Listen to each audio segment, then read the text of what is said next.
Assalamualaikum warahmatullahi wabarakatuh. Halo semuanya. Perkenalkan, kita dari kelompok 13. Nama saya Syafitri Mawada. Nama saya Salsabila. Kita di sini mau menjelaskan tentang teori Gelthaber dan juga teori dari Griffin yang kemarin ada di papan tulis. Yang pertama itu pendekatan ilmiah, yaitu pendekatan yang secara teratur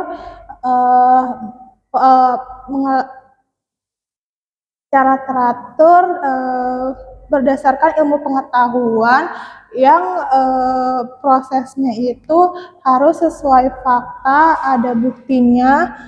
Yang pertama itu kayak kita tuh mengumpulkan observasi dulu, habis itu ke hipotesis, lalu masalahnya dulu baru ke hipotesisnya. Yang kedua itu ada pendekatan hubungan antar manusia, di mana pendekatan ini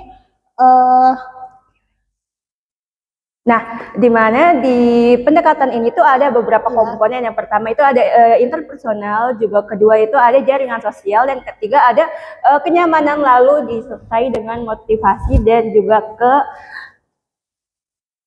disertai motivasi agar setiap anggotanya tuh merasa nyaman dan dihargai. Yang ketiga ini ada pendekatan sistem, yaitu di mana setiap suatu sistemnya itu terhubung satu sama lain. Ketika satunya terganggu, maka seluruhnya terganggu. Contohnya tuh kayak misalnya kalau kita kan ngikutin organisasi Himikom. Nah, di Himikom ini tuh ada ketum, waketum, BPH-nya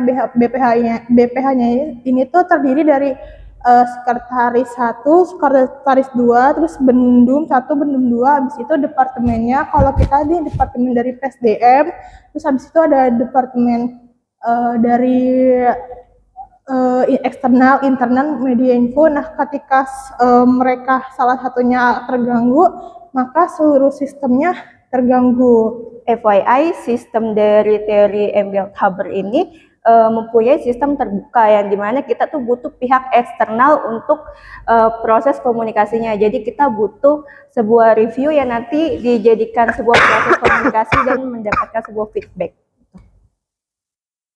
Lanjut. Yang keempat ini ada pendekatan budaya, di mana komunikasinya itu sudah menjadi kebiasaan yang dari dulunya, kayak misalnya simbolnya udah menjadi kebiasaannya. Ya, simbol. Lalu ada pendekatan yang kelima itu pendekatan proses pengorganisasian. Ya, pengorganisasian, di mana itu prosesnya itu sebagai bentuk yang mengatur, tujuannya agar anggotanya atau organisasinya kembali ke yang sudah sebagai prosesnya gitu. Nah, sebuah proses pengorganisasian di sini maksudnya adalah bagaimana cara kita mempertahankan sebuah organisasi melalui pemahaman sesama anggota.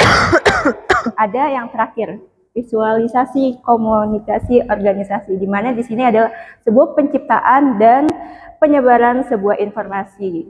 Lanjut ke teori Griffin. Nah, teori Griffin ini muncul di 1959. Dan di sini ada 3 pendekatan. Yang pertama itu pendekatan sistem.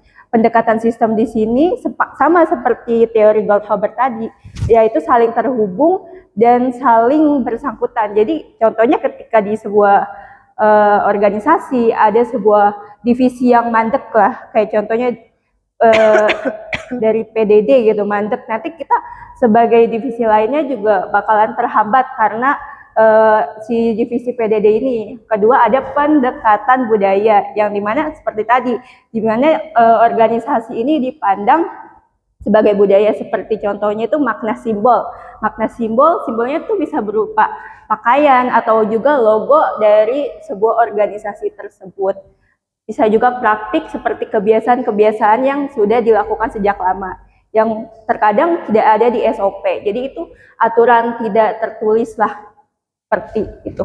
Lalu yang terakhir itu ada pendekatan kritis, di mana organisasi Griffin ini disebut katanya komunikasi itu dianggap sebagai arena perebutan makna, yang dimana kekuasaan, orang yang mempunyai kekuasaan itu terkadang tanpa sadar mengatur orang lain dengan cara mereka berbicara. Dan di sini ada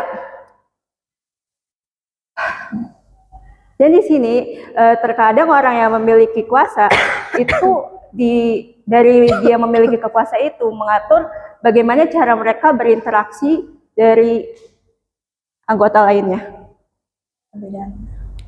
Nah, perbedaan dari teori Engelthaber sama Griffin ini, kalau Engelthaber itu dia cenderung ke kompleks dan juga lebih efisien, sedangkan kalau Griffin ini dia lebih ke mengatur kekuasaan dan juga keadilan.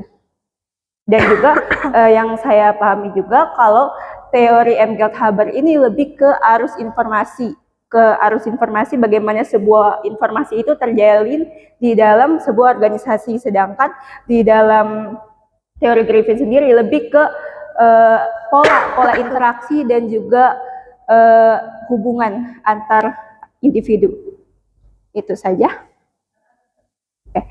Terima kasih sudah mendengarkan teman-teman. Mohon maaf bila ada kesalahan. Kelompok 3 pamit undur diri. Saya akhiri. Wassalamualaikum Warahmatullahi wabarakatuh.